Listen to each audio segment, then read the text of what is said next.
from a place most people would call nowhere, where the night sky feels close enough to touch, and the fences don't just keep people out, they keep secrets in. Tonight, we open a case that lives in that strange zone between military routine and something that simply shouldn't exist. He says he was a young U.S. Air Force weather observer assigned to a remote range miles from the nearest town, deep inside restricted land, where radios crackle, rules are absolute, and you learn fast that some questions aren't welcome. And then he claims he encountered a presence out there. Not a new aircraft, not a foreign drone, not a misunderstanding, something tall, pale, intelligent. And here's the hook. He doesn't describe a single shocking sighting. He describes a pattern repeat encounters, unspoken boundaries, and a system of consequences. A place where you're expected to look away and keep moving like you never saw a thing. So tonight we ask the hard questions. What exactly does Charles Hall claim happened on that range? Why did this story spread like wildfire through UFO culture? And what, if anything, exists beyond testimony? Because if even part of this is true, then the scariest part isn't what was out there. It's who already knew. Welcome back to the Deep Dive. We are doing something a little different tonight. Usually we look at a broad topic or, specific event, but tonight we are looking at a residency. A long-term stay. Exactly. We are heading out into the high desert of Nevada, specifically the restricted ranges north of Nellis Air Force Base, to unpack the saga of Charles Hall and what's known as the Millennial Hospitality account. And this is a case that really, it defies the usual categories, doesn't it? I mean, usually when we talk about extraterrestrial encounters, we're talking about a fleeting moment. The flash in the sky. A light in the sky, a confused pilot, maybe a few hours of missing time on a lonely highway. It's almost always a singular event. Right. But Charles Hall's story is, it's a workplace drama. That is the perfect way to describe it. It's a workplace drama where the office politics just happen to involve telepathic, 8-foot-tall humanoids. Precisely. And so tonight we're going to be breaking down the specific claims Hall makes. And I mean specific, not just I saw an alien, but the alleged agreements, the biology, the technology, and, the government's involvement. And we've got a lot to work with here. We have stacks of transcripts from interviews Hall has done over the years, his books, of course, and some really fascinating forensic research by analysts like David Hilton. Right. And before we even get into the aliens, we have to set the stage. Because the setting here, the environment, it's a character in itself. It's 1965. The Cold War is. Yeah. It's not just cold, it's freezing over. Yeah. The space race is in full swing. Everything is about technology and secrets. And into this world, we have Charles Hall. Our protagonist. And it's really important to understand who he was before he ever set foot in the desert. He wasn't just a random grunt, He was an Air Force enlistee, yes. But he was incredibly sharp. He scored very, very high on his aptitude tests. Specifically in math and science. Math and general science, exactly. He was a numbers guy. He was a rationalist. He graduated top of his class in weather observer training. Now, usually when you're top of the class in the military, you get the pick of the litter for assignments. You'd expect a good posting, a cushy base in Germany, maybe Japan, or at least somewhere with a movie theater. At least somewhere with other people. Instead, he gets sent to Indian Springs. He gets sent to the middle of nowhere. I mean, truly. Indian Springs is an auxiliary field for Nellis Air Force Base.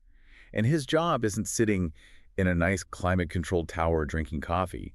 His job is to be a weather observer for the gunnery ranges. Let's unpack that job description for a second, because it sounds incredibly lonely. Sure. And terrifying, frankly. It is the definition of isolation. His duty, his day-to-day, was to drive a truck out to these tiny, desolate weather shacks scattered all across the bombing and gunnery ranges. And we're talking miles away from the main base. Oh, miles. Deep in restricted territory. He has to go out there often in the middle of the night, 3 a.m., 4 a.m. by himself to release weather balloons. Piebles, right. That's what they called them. Pilot balloons, exactly. He inflates them with helium.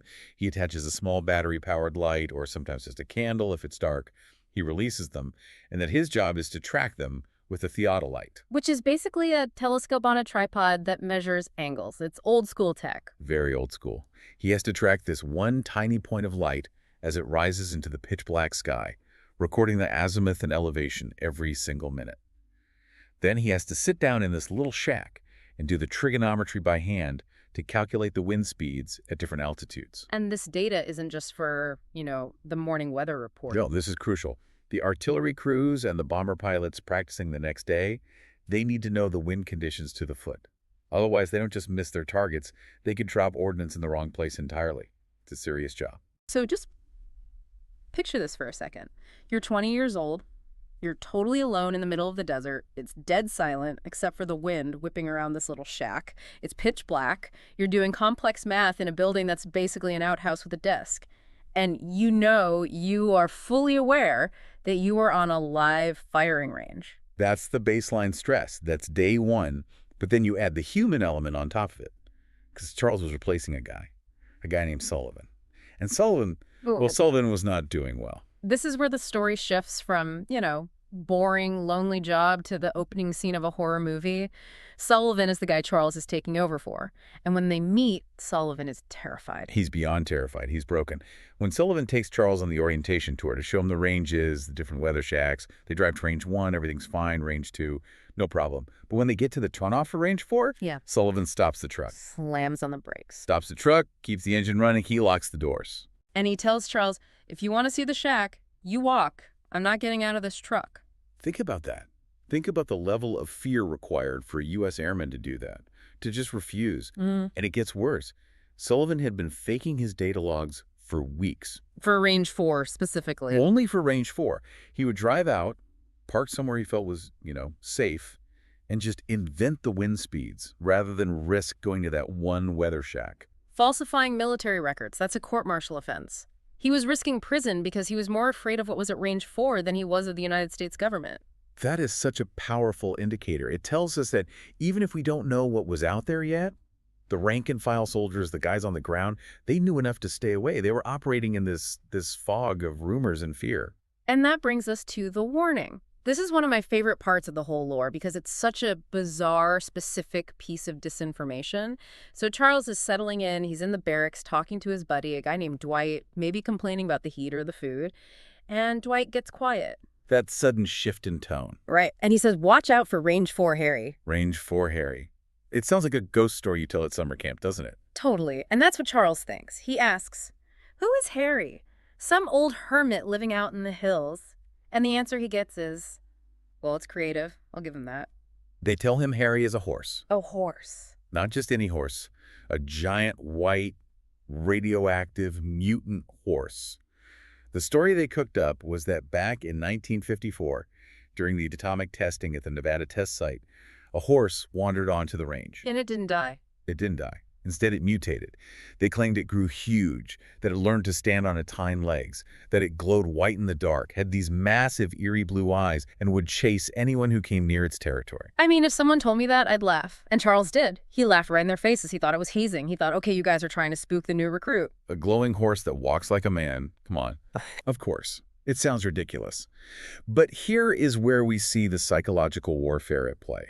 The myth of Range 4 Harry wasn't just a joke someone came up with over beers. It was a calculated cover story. Right. It was a mechanism to keep soldiers away from certain areas without technically briefing them on classified, extraterrestrial activity. It's brilliant in a really twisted way. Yeah. If you tell a soldier there are aliens out there, that's a massive security breach. That soldier might get curious. He might try to sneak a camera out there, try to be a hero. Right. It creates a problem. But if you tell them there's a radioactive mutant horse out there, stay away or you'll get radiation burns, you achieve the exact same result avoidance, but via a manageable, deniable lie. And it serves a second, even more clever purpose. If a soldier does see something out there, a tall, white, pale figure with big eyes moving through the darkness, their brain immediately maps it to the story they were told. Oh, wow. They don't think alien invasion. They think, oh, God, it's the horse, it's the mutant. It keeps the paradigm terrestrial. It keeps the panic contained within a framework they can almost understand. But the fear behind the lie was real. That's the thing that gets him. So Charles goes to the infirmary for a routine checkup, and he mentions this funny story about the horse to the nurse. And she doesn't laugh. She goes pale. She freezes up. And she actually pulls a file. A medical file she is absolutely not supposed to show him. It's for a soldier named John Zimmerman. Zimmerman was the cautionary tale. Zimmerman was the proof. Yeah. The nurse shows Charles these photos of the guy. He's covered in what look like radiation burns, horrible trauma, skin peeling off. Yeah. Zimmerman had claimed the white horse charged him. So now Charles is in this impossible position. He's looking at these medical photos of a guy who is clearly cooked by something out there. And he has this realization, okay, the horse part sounds fake, but the danger, the threat, that is absolutely real. Someone or something on Range 4 has the power to inflict severe radiation damage on a person. And That puts Charles in a very, very lonely position. He knows the ranges are dangerous. He knows his predecessor was so terrified he was faking reports. He knows the official story is a complete lie. But he still has to get in that truck, drive out there alone at 4 in the morning, start his little generator, and release his balloons. Let's move into the encounters themselves, because Charles doesn't just, bump into them on his first day. It starts subtly. It starts with the environment. He talks about the silence being broken. This is a crucial detail for anyone trying to visualize this. The desert at night is usually silent, or you hear the wind, maybe a coyote. But Charles describes hearing meadowlarks singing. Meadowlarks in the middle of the night. Exactly.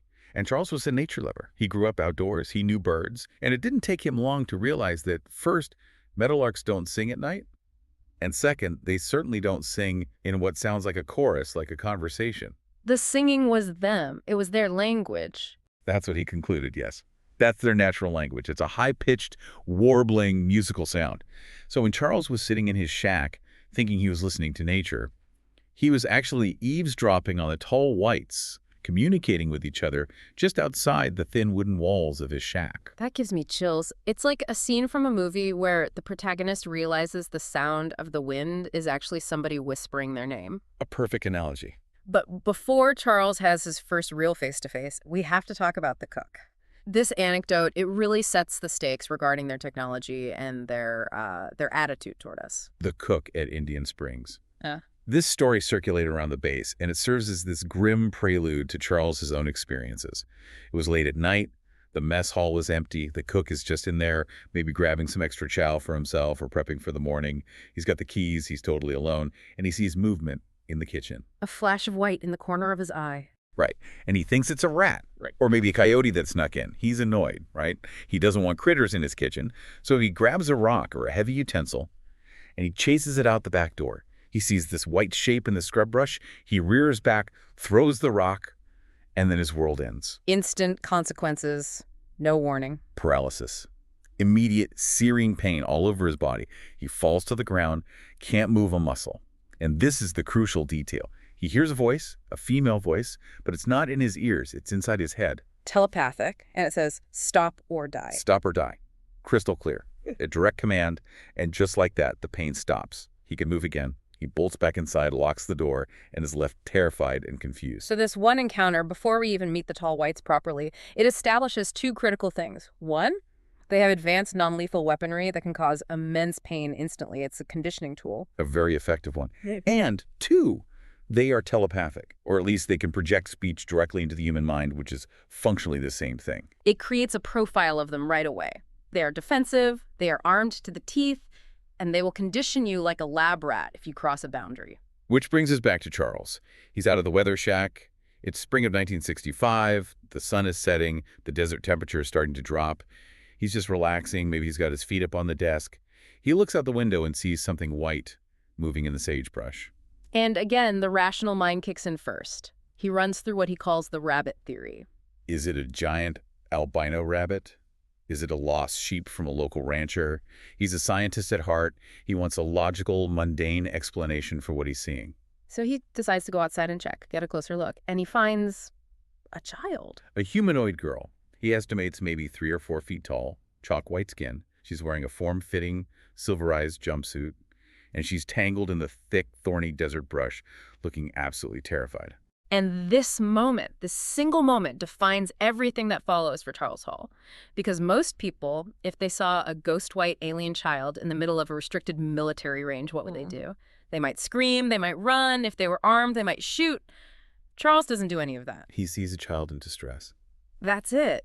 He sees vulnerability. He pauses. He doesn't touch her, which, as it turns out, was a life-saving decision, but he carefully clears the brush away from around her. He speaks calmly, softly. He leaves a canteen of water on a nearby fence post for her. He signals, in every way he can, I am not a threat. And that action, that simple act of kindness, absolutely saved his life. Because he wasn't alone out there with her. No. He hears this crashing in the brush, a large figure charging right at him. This is the male. This is likely the entity the soldiers were calling Range 4 Harry. This being is tall, broad, and running towards him with incredible speed. So Charles retreats. He gets back to his truck, starts it up, and drives away as fast as he can. But as he's fleeing the scene, terrified for his life, he encounters the third figure, a tall female, standing by the side of the road. And he says she was, glowing. And instead of attacking him, she does something else entirely. She projects a feeling directly into his mind. A wave of what he described as artificial calm. And gratitude. Gratitude. Deep, overwhelming peace. He said he couldn't feel afraid even if he tried to. She was thanking him, non-verbally, for helping the child, for not being a monster. And this is the tall white signature move, isn't it? They can manipulate human emotions, they can project fear, pain, or absolute tranquility. It's a survival mechanism, and it's also a form of communication. And that female became known to him as the teacher. She becomes his primary point of contact, his liaison to this group. It's the beginning of a very strange, very tense diplomatic relationship. He showed them he wasn't just another one of the dangerous animals. He showed empathy. And that made all the difference. So we've established they are there, but let's dig into what they actually are. Because Charles Hall is very, very specific about their biology. This isn't the standard gray alien with the big head and the stick body that we see everywhere else. These things have a life cycle, and honestly, it sounds exhausting. It's fascinatingly complex, and it feels grounded in a weird way. Hall describes a biological timeline that is radically different from ours. For starters, they live for about 800 Earth years. 800 years? I mean, imagine the compound interest on their savings accounts. It's mind-boggling. But their growth isn't linear. It comes in two distinct stages. For the first 400 years, 4 centuries, they're roughly human-sized, about 6 feet tall, give or take. This is why, from a distance or in one of those silver suits, they could easily be mistaken for a tall human. They call this their first stage of life. But then they hit age 400, and it's like they go through a second puberty. Essentially, yes. They undergo a second massive growth spurt. They start growing taller, much taller. They reach heights of 8, sometimes 9 feet tall. But there is a huge biological cost to this. This is the hard sci-fi part of the story that I find so compelling because it obeys physics. The square cube law. The square cube law, exactly. As their bodies get taller, their skeletal system grows, their muscles lengthen, but their internal organs, they don't scale up efficiently. The load on their heart, their lungs, their entire circulatory system increases exponentially. They get too big for their own bodies. So they become fragile. Extremely fragile. Yeah. Hall describes the oldest ones, the 8-foot giants, as being incredibly delicate. They move carefully. They tire easily. Hall notes that eventually they die because their organs simply can't support the sheer size of their bodies anymore. Gravity literally kills them. So the biggest, most intimidating, scariest looking ones, the 8-foot giants, are actually the most physically vulnerable. Exactly. It's a complete inversion of what you'd expect. And that fragility, that physical weakness, drives their entire relationship with us. Hall makes a point of saying that compared to them, humans are like gorillas. I love that analogy. Humans are gorillas. It's so humbling. Well, it makes perfect sense from their perspective. We are dense. We have thick bones, heavy muscles. We are clumsy. We bump into things. We trip. Now, imagine you are a tall white whose bones, according to Hall, take 5 Earth years to heal if broken. Wait, 5 years? For a single broken bone? That's what Hall claims. Their metabolism for bone regeneration is incredibly slow. So now imagine you are a tall white. You are walking down a hallway in your underground base. And here comes a human, this heavy, stumbling, half-blind creature who might accidentally trip and snap your leg, crippling you for half a decade. No wonder they are terrified of us. We're these big, heavy, stumbling apes walking around their glass-boned children. And that fragility dictates their aggression. It's why they're jumpy. It's why they're defensive. They rely on speed and technology because they absolutely cannot win a physical wrestling match with an average human. He said their nervous systems are faster, too. 2 to 3 times faster than ours. They can move faster than the human eye can track. They can literally run circles around us. But it's a defensive speed. They perceive time differently. To them, we're moving in slow motion. But we are unpredictable slow-motion creatures. Like a bear. You might be smarter than a bear, you might be faster than a bear, but you don't want to get in a cage and wrestle a bear. You tranquilize it, or you scare it away with a loud noise. Exactly. You manage the threat from a distance. Let's talk a little more about their appearance.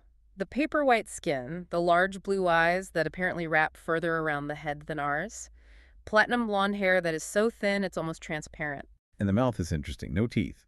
They have ridges, like some herbivores. They are plant eaters, which again aligns with their general fragility. They aren't predators in the biological sense. They consume some kind of processed plant-based paste. This all brings us to their culture, because this is the part of Hall's story that I find the most compelling. It's not just take me to your leader. It's about families. It's about mothers and children and daily life. Hall emphasizes the family unit above all else. They are fiercely, fiercely protective of their young. He uses the female gorilla analogy again here, meaning a tall white mother is the single most dangerous thing on that range. If she even perceives a threat to her child, she will kill you instantly. No trial, no discussion. It's pure instinct. And there's that incredibly tense story about the Coke can. This is one of those mundane, everyday details that makes the whole story feel so much more real to me. It's not an intergalactic space battle. It's a guy worried about a potential lawsuit. It's a perfect example of the tension he lived with. Charles is at his weather shack. The teacher, his liaison, brings some of the children over to observe the human specimen. The kids are curious. They're like any kids. They're poking around. They go inside the shack. And Charles has this sudden, horrible realization. He left a full can of Coca-Cola on a high shelf. Now remember, the tall whites wear these suits that emit some kind of protective field. It protects them from radiation, heat, light.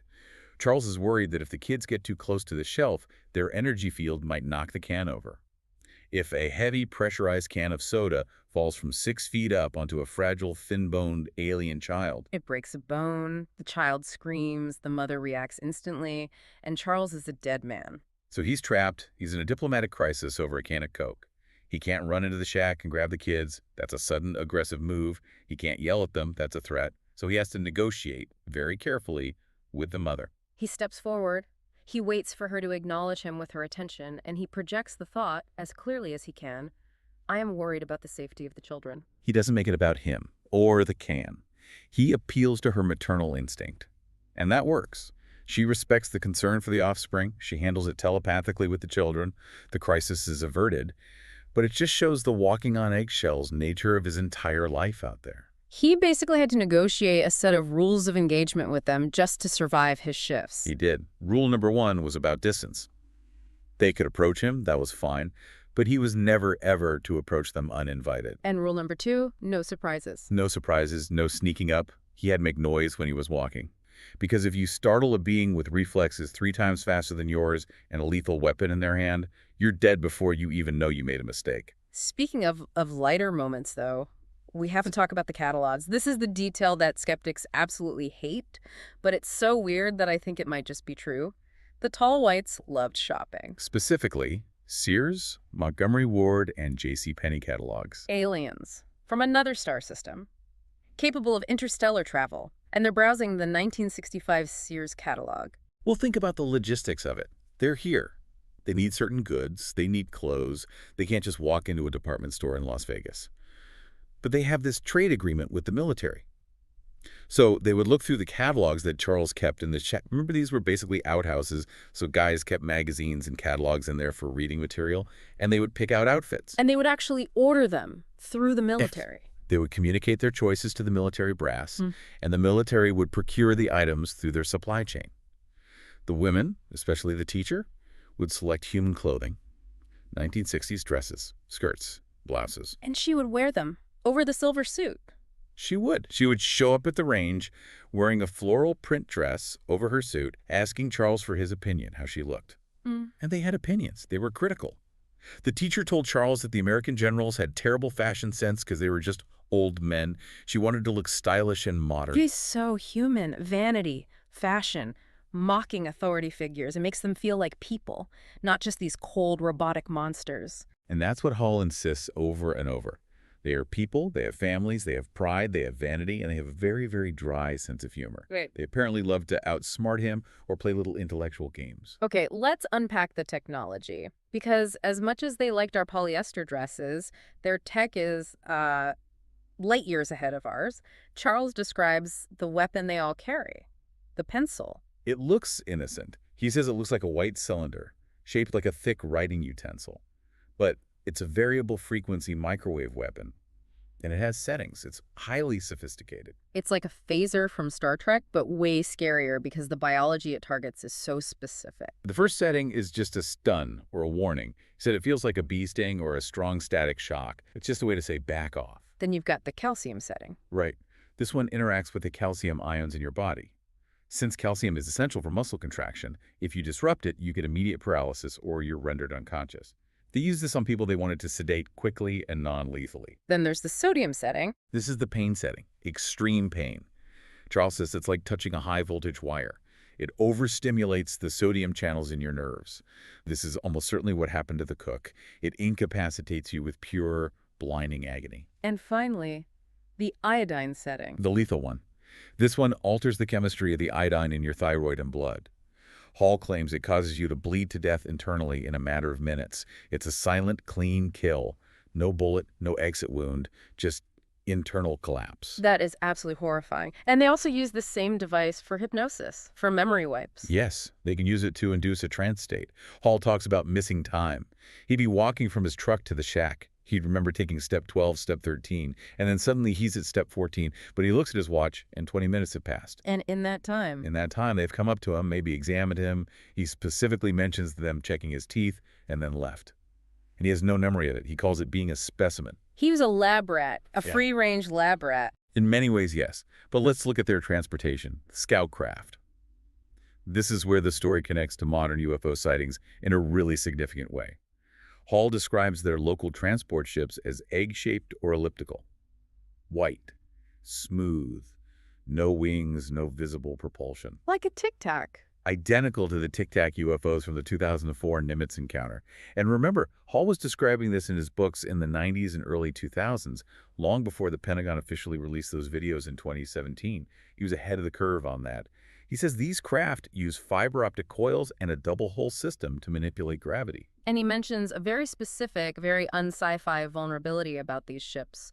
They overheat. The coils heat up. The propulsion system, which runs on subatomic particles, generates a massive amount of heat. So often, Charles would see them land not because they wanted to visit, but simply because they had to open the side panels and let the coils cool down. Like an old car pulling over to the side of the road to let the radiator steam off. Exactly. Which feeds into the bus stop theory, right? That Earth isn't their final destination. It's a service station on a much longer interstellar highway. Precisely. They are traveling through deep space. Earth is a convenient rock with a breathable atmosphere, raw materials they need, and a local government, the U.S. military, willing to provide security and protect them while they do repairs and refuel. A safe harbor. So what's the trade? What's the deal? The U.S. government gives them a secret, protected base at Indian Springs. We give them privacy. We give them Sears catalogs and titanium. What do we get out of it? According to Charles Hall, it's a technology transfer program, but a very limited one. He claims we got the technology for processing titanium efficiently. We got transistors, lasers, fiber optics, even early stealth technology. Hall's claim is that the massive tech boom of the 1950s and 60s wasn't just human ingenuity. It was a gift. It was a trade. But they held back the good stuff, the really important tech. Oh, absolutely. No anti-gravity, no faster-than-light travel. They told the generals explicitly, you are dangerous animals. We are not giving you the keys to the car because you'll just drive it to our house and use it to bomb us. Wow. They viewed us as too violent and too unpredictable to be trusted with interstellar travel. We were, in their eyes, a planetary quarantine case. Which, honestly, it's a fair point. If I were them, I wouldn't give us a starship either. We can't even handle this planet properly. It creates a very plausible, if unsettling, dynamic. It's not a conquest. It's a cautious, arm's-length partnership with a species they consider to be lesser or at least less mature. Now, you might be sitting there wondering, if this was happening for years with hundreds of soldiers cycling through this base, how on earth did it stay secret? And this is my absolute favorite part of Hall's explanation, the legal loophole, the dreamland status. This is a brilliant piece of bureaucratic maneuvering, if it's true. Charles is given a direct order from his superiors that stated, verbatim, nothing you do out on the ranges is classified. Which sounds completely insane. In the military, especially on a base like Nellis, usually it's everything is top secret by default. But think about the logic behind it. It's reverse psychology. If his interactions were classified, he would be legally required to be debriefed.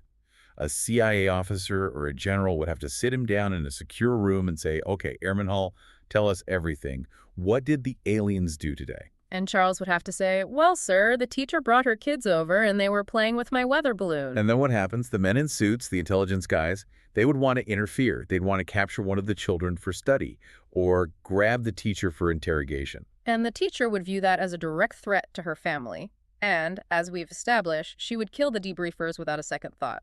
The core of the agreement with the tall whites was, leave us alone. So the military solution was to create this classified, unclassified loop. Charles acts alone.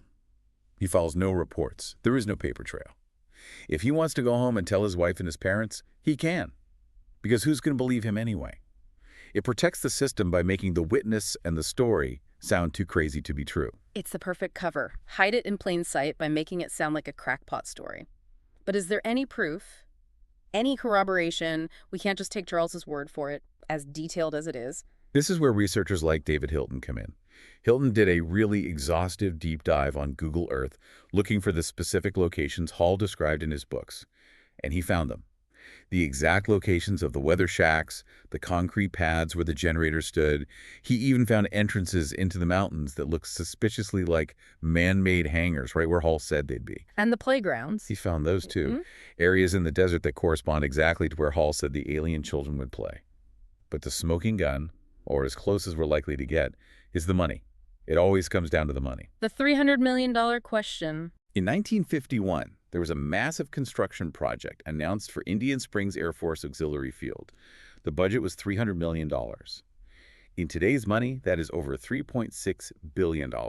That's enough to build a small city. That's not just a few barracks and a mess hall. The stated purpose in the public record was housing and facilities. But if you look at aerial photos of Indian Springs in the 1950s and 60s, they didn't build $3.6 billion worth of condos. The above-ground base is tiny. The money just vanished from the public record. So where'd it go? The theory is Yeah. down. It went underground. Hall claims the tall whites live in a massive multi-level base built inside the mountains. That kind of large-scale excavation costs billions of dollars. The massive discrepancy in the public budget is a hard data point that suggests something enormous was built there that we can't see from the surface. It's circumstantial for sure, but it fits the puzzle perfectly. You have the unexplained money, you have the specific location, and you have the witness who provides the context for both. And you have the consistency of the testimony. Hall wrote multiple books over many years. He's given countless interviews. The details of the biology, the cultural quirks like the catalogs, the technology, it remains incredibly consistent. He doesn't change his story to fit new UFO trends. Right, he's not suddenly talking about gray aliens or reptilians. No. He's still talking about catalog shopping and their fear of heights and their fragile bones. It feels mundane. And in the world of intelligence analysis, a wealth of consistent mundane details is often seen as a hallmark of a true account. It feels like an anthropology report, not like a sci-fi movie script. Exactly. So as we start to wrap this up, let's go back to the philosophical side of it. How did they really view us? You mentioned the gorilla comparison, that we're these big, clumsy animals. They viewed us as rough, sturdy, smelly, dangerous animals, but Right. not without value. The teacher told Charles something really profound. She said she was genuinely surprised that humans bond with what they considered lesser animals. You mean like dogs and cats and horses? Right. She had observed Charles feeding a stray dog. She saw how humans treat their pets. She told him that on most planets, the dominant intelligent species just wipes out anything weaker. They kill them for sport or for food or just because they're in the way. The fact that humans nurture other species was, in her eyes, our one great redeeming quality. It was the one thing that made us seem civilized to them. That is surprisingly touching. So we are the dangerous, unpredictable pets of the galaxy, but at least we're nice to our own pets. It holds up a mirror, doesn't it? We look at them with fear and awe. They look at us with a mixture of fear, pity, and a little bit of scientific curiosity. And finally, there's one more thing that Charles mentioned. A reason they fear us that goes beyond just our muscles and our clumsiness. Our minds. This is the big one. Mm-hmm. The tall whites are telepathic, but he claims they use technology to enhance and focus that ability. They believe humans possess a latent, natural, raw ability for intuition and what we would call ESP. Extrasensory perception, psychic ability. They think we are on the verge of an evolutionary leap. We have this raw, untapped psychic power that we don't even understand or know how to control yet. They can read our surface emotions, but they fear that one day we will be able to project our will, our thoughts, just like they can. And a species as emotionally volatile and violent as humans with the power of telepathy. That's their absolute nightmare scenario. It would make us the most dangerous species in the galaxy. We are the sleeping giants. We are the predators who haven't opened our eyes yet. That's how they see us. That is a thought that will definitely keep me up tonight. We are out of time for this deep dive. Whether you believe Charles Hall's story or think it's the greatest, most detailed campfire story ever told, you have to admit, the desert feels a little more crowded tonight. Always keep watching the shadows. We'll see you on the next deep dive.